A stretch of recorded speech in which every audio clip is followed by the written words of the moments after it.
It could be any day, anywhere in the world. A storm is brewing. Hurricane or earthquake, famine or war, drought or disease.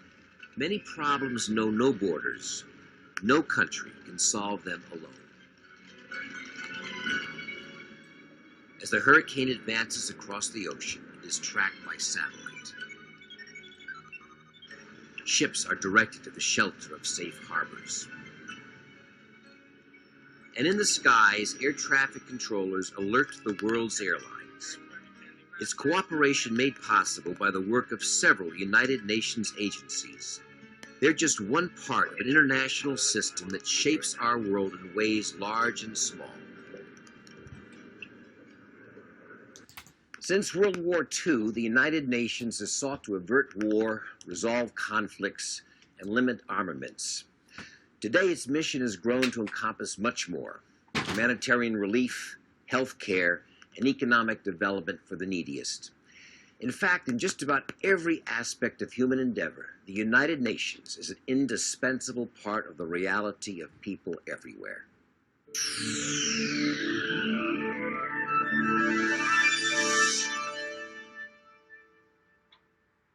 The UN affects individual lives in ways that people can't even imagine. And here I'm talking about the everyday life of the average citizen, whether the individual lives in a poor country or a rich country. A vital focus of the United Nations is people in need. In all manner of emergencies, whether natural or man-made, UN workers are there, coordinating relief efforts. Very often, the refugees flee to poor, still developing countries, and then we have to go to assist there with refugee camps. Innocent men, women, and children forced to flee their homes, but with nowhere to go. At home was war. We never knew who was fighting. We were sad to leave, and one day we want to return home. In most cases, refugees are the victims of war. Every day, conflicts kill and maim thousands of people, the vast majority civilians. The resolution of conflict and the pursuit of peace lie at the heart of the United Nations' existence. Founded in the wake of World War II, its originating charter declared that its members were determined to save succeeding generations from the scourge of war. The UN's weapons in its pursuit of peace are sanctions against countries that start wars and the brokering of ceasefire agreements when the opposing sides are ready. To monitor ceasefires or sanctions, the familiar blue-helmeted or blue-beret multinational peacekeeping forces are deployed to many of the most troubled places on Earth. Their work is often critical to establish a lasting peace between warring parties. They need the authority of the United Nations to create that space where they are strong enough to go for peace, but they don't trust each other, and that's where the peacekeepers come in. Peacekeeping got underway in 1948 when military advisors monitored a ceasefire between Israel and its Arab neighbors. Since then, almost 1 million military, civilian, and police personnel from more than 100 countries have participated in peacekeeping operations around the world. From the United Nations headquarters in New York, peacekeepers are dispatched by the Security Council. In this temple of the United Nations, we are the guardians of an ideal, the guardians of a conscience. The 15-nation council, with 5 permanent members with veto power and 10 elected members who serve 2-year terms, is the body primarily responsible for maintaining peace. It also assists countries to rebuild from the ashes of war by sending peacekeepers to demine, training local police forces, and reintegrating former combatants into a civilian workforce. And to help democracy take hold, the UN has assisted in elections in over 70 countries. This is an organization that stands up for the little one. This is an organization that has principles and ideals which serve the individual. Respect for the freedom and the dignity of every human being is at the core of the UN's Universal Declaration of Human Rights. Member countries have signed more than 80 treaties to guarantee these rights. The UN brings the plight of the abused and the oppressed to the attention of the world and confronts the governments involved. 2 women was detained by the military and detained in the military barracks here, which seems to me to be completely illegal. By tackling the root causes of conflict, like poverty and social injustice, the UN seeks to prevent rather than just react to political instability. The UN's charter calls for the promotion of higher standards of living and economic and social progress. Over the years, this has become one of the highest priorities of the UN system. The UN's development activities are everywhere.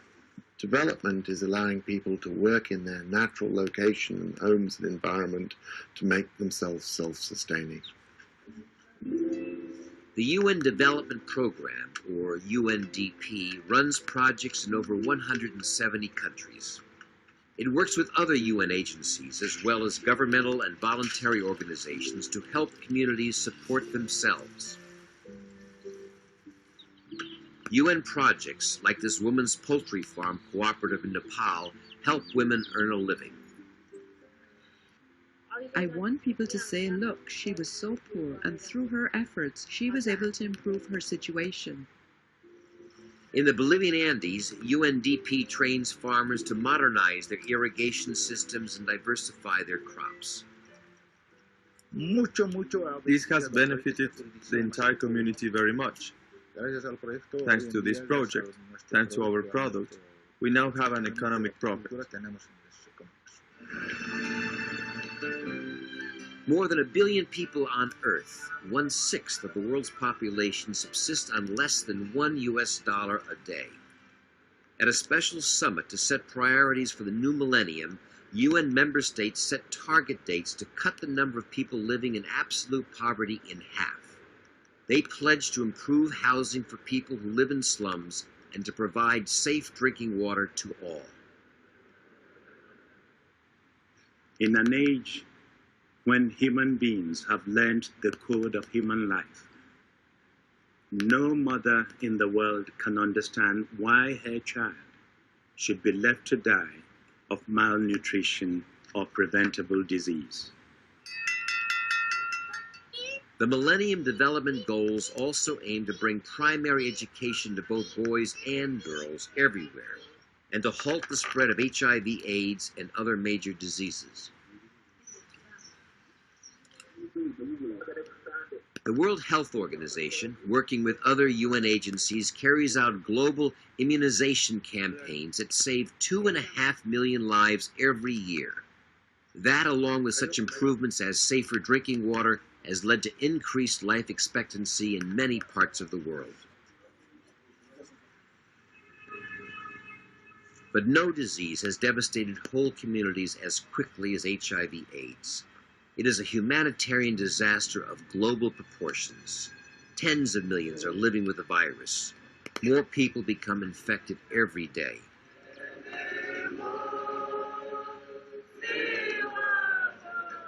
We must protect those made most vulnerable by the epidemic, especially orphans. Millions of children today have lost one or both of their parents to AIDS, and they are growing up malnourished, under-educated, marginalized, and at risk of being infected themselves. African countries have been particularly hard hit. UN-backed AIDS awareness campaigns teach people how to protect themselves against the virus. There are so many families which got infected. As I always say, every year there are more people who need support. Hunger is another daunting global problem. The World Food Program combats famine and malnutrition by providing about 1/3 of the world's food aid every year. Much of that food is distributed to countries in crisis, but WFP also provides school children with a nutritious daily meal to help them study and to stay in school longer. The World Food Programme is specialized in providing food aid to those who are hungry. FAO is there to help them produce their own food, particularly by controlling their environment, the water, the rural infrastructure, and using modern tools like seeds, fertilizer. There is also a special organization solely dedicated to children, UNICEF. It has been working since 1946 to meet the needs of children and has programs in some 160 countries around the world. We work around really simple kinds of activities. It might be the immunization of children to fight polio or measles. It might be the access to clean water. That might be pumps in a community. It's helping to encourage kids to go to school. So it could be training teachers or supporting the school with materials like books and pencils and paper, just very simple things. Ensuring a better future for the world also involves taking care of the Earth itself, safeguarding its natural resources.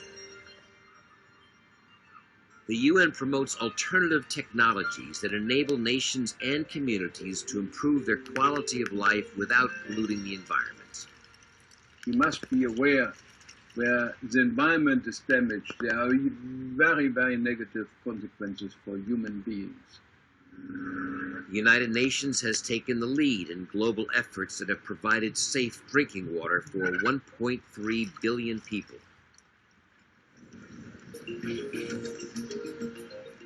The multifaceted work of the United Nations and its nearly 40 specialized agencies is supported by more than 190 member states.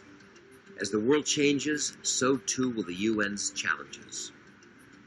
Today's real borders are not between nations, but between powerful and powerless, free and fettered, privileged and humiliated. The accomplishments of the United Nations were recognized in 2001 when the organization and its Secretary General were awarded the Centennial Nobel Peace Prize. Today, no walls can separate humanitarian or human rights crisis in one part of the world from national security crisis in another. Because beneath the surface of states and nations, ideas and language, lies the fate of individual human beings in need. Answering their needs will be the mission of the United Nations in the century to come.